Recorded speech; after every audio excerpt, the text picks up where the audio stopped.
Bonjour à tous, j'espère que vous allez bien. Nous continuons donc du coup notre série de QCM.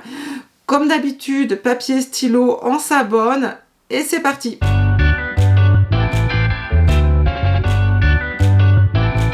Donc c'est parti, question 13. Pendant le repas au restaurant scolaire, un enfant s'agite énormément pour le calmer. Non, restaurant scolaire, un enfant qui s'agite énormément pour le calmer. Qu'est-ce que vous avez le droit de faire ou de ne pas faire? Vous le mettez à une autre table. Vous en parlez au responsable de la restauration scolaire. Vous lui dites que vous allez en parler à sa maîtresse. Vous lui rappelez les règles à respecter. Vous le mettez au coin. Vous le privez de dessert. Alors, il y a des réponses qui sont des réponses qui sont vraiment évidentes. Je vous laisse réfléchir.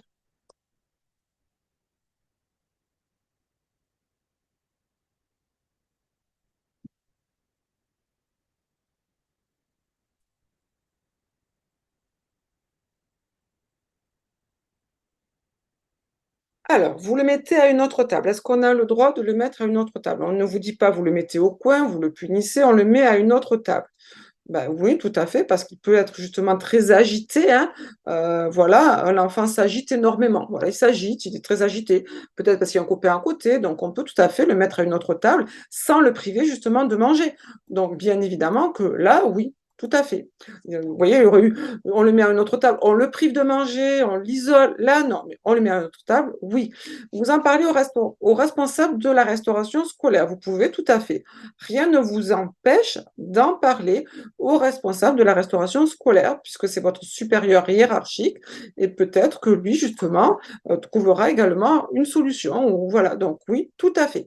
Vous lui dites que vous allez en parler à sa maîtresse. Non, là, on est en temps périscolaire, on n'est pas en temps scolaire, donc non, la maîtresse, elle a absolument rien à voir dans le temps restauration. Donc non, vous lui rappelez les règles à respecter. Oui, il y a des règles, ça permet à l'enfant de se sociabiliser.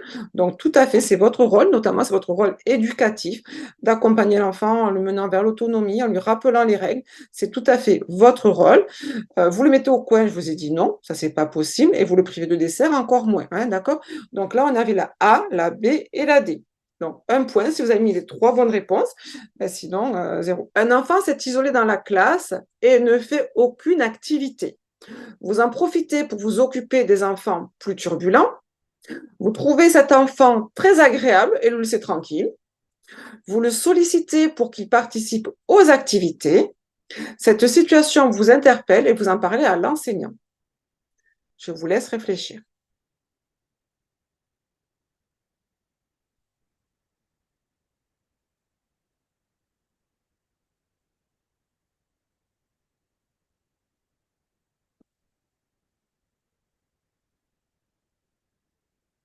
Alors, un enfant s'est isolé dans la classe et ne fait aucune activité. Qu'est-ce que vous allez faire? Donc, déjà, on regarde bien, il s'est isolé. On n'a aucune autre information. On ne sait pas pourquoi il s'est isolé. Pourquoi est-ce qu'il est triste? Est-ce qu'il a un problème? On ne sait pas. On sait juste qu'il s'est isolé. D'accord? Ça, c'est important quand même de savoir. Aucune information. Donc, du coup, ça veut dire quoi? Ça veut dire que toutes les situations, plein de situations peuvent être possibles dans votre attitude à vous. Vous en profitez pour vous occuper des enfants plus turbulents. Non, ça, c'est pas possible. On doit s'occuper de tous les enfants en même égalité. Donc, c'est pas possible. Non. Vous trouvez cet enfant très agréable et le laissez tranquille. Non. Parce que même s'il s'est isolé, même si on ne sait pas pourquoi, on ne peut pas le laisser tranquille. C'est quand même cet enfant, il a quelque chose. Il faut quand même qu'on aille le solliciter. Voilà.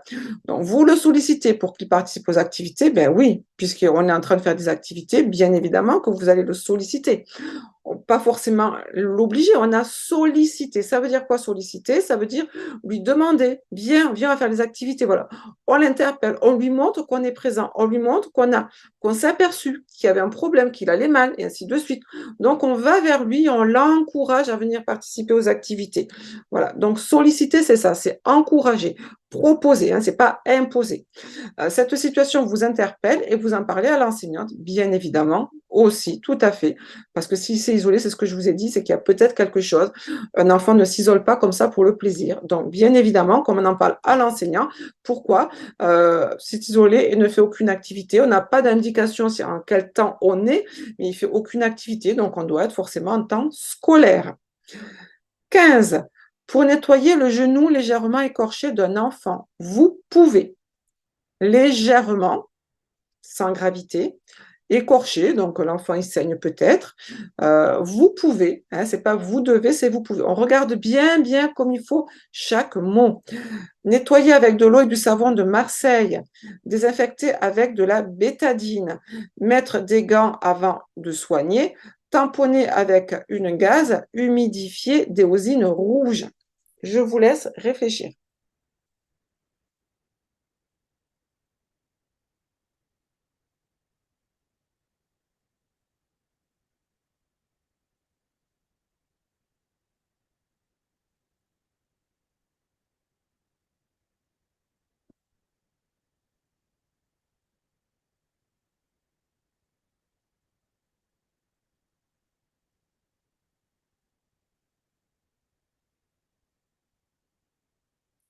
Alors, on reprend. Donc, hein, je vous ai dit légèrement écorché et vous pouvez, c'est pas vous devez, c'est vous pouvez. Qu'est-ce que vous pouvez faire?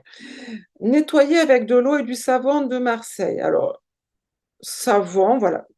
Ça me va. Maintenant, on va se poser la question, est-ce que le savon de Marseille? Oui et non. Le savon de Marseille, attention, on n'a pas un pH tout à fait neutre. Le savon de Marseille est relativement agressif. Mais là, on est à l'école maternelle. Donc, ça aurait été en crèche, chez une assistante maternelle avec des 0-3 ans, vous savez, je pense, vous vous rappelez, vous, hein, partie des cours pour le CAP, vous ne pouvez pas utiliser de savon de Marseille. Par contre, là, on est avec des enfants maternels, donc on va voir, on retient, hein, voilà, oui, non, voilà.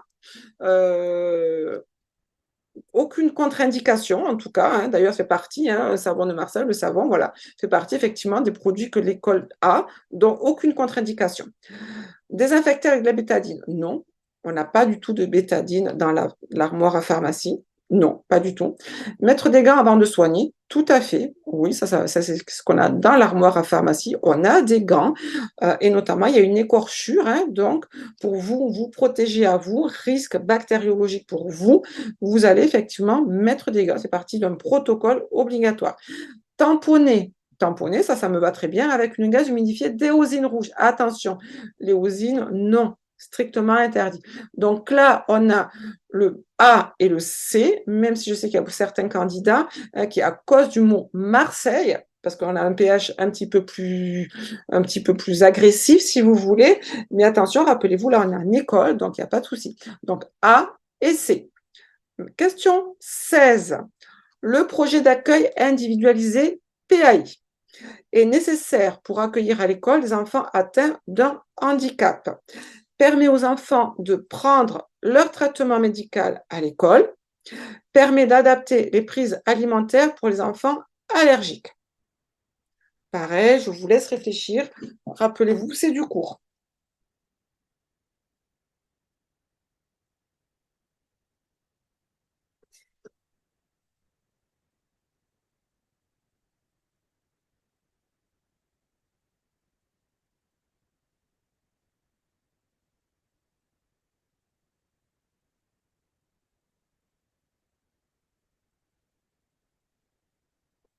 Alors, projet d'accueil individualisé PAI est nécessaire pour accueillir à l'école les enfants atteints d'un handicap. Non. L'handicap, c'est le PPS. Hein, voilà. Donc là, non. Hein, rappelez-vous, handicap PPS, pas le PAI. Permet aux enfants de prendre leur traitement médical à l'école. Alors là, je sais qu'il y a certains candidats qui n'ont pas mis cette situation. Pourtant, cette situation, elle est bonne. Pourquoi? On se rappelle, le PAI, c'est pour les enfants allergiques ou intolérants.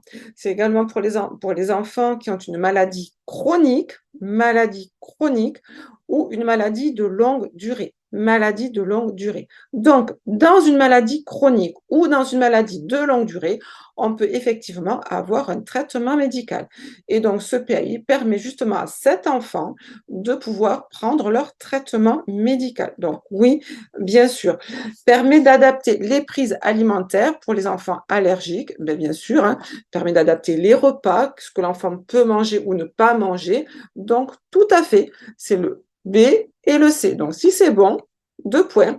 Sinon, malheureusement, 0. Donc on se dit maintenant à demain pour le tout dernier, dernière partie, donc les 4 dernières questions. Bon courage, prenez soin de vous et à demain. Désolée, je suis un petit peu dans le noir, mais vous me voyez. À demain.